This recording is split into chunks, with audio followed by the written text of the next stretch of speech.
how to use Higgsfield AI for a clothing brand. So here's how it works. You want to sign into your Higgsfield AI account, then you will hover over image, and if you scroll all the way down, you should see Fashion Factory, create fashion sets. Once selected, it is going to show us this: easily create branded photo shoots with combining your product with a consistent character. So you want to click on select template, and this is going to be essentially the background for your model. So right here, let's just do the red room, and you want to click on next. Now here you can use your own custom character, or you can build it from scratch. So here, if you want, you can create a character.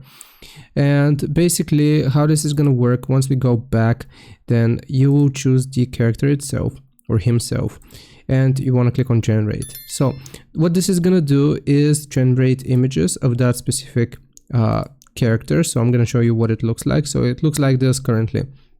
And in the next step, all you need to do is to upload the clothing. So here it is going to ask for the clothing which you want to use, and you will upload your images here for the clothing, and then it is going to be applied to your model. And that's how you can consistently get good results with your clothing being added on the model itself. Hope this helps. Leave a like and sub. I'll see you next time.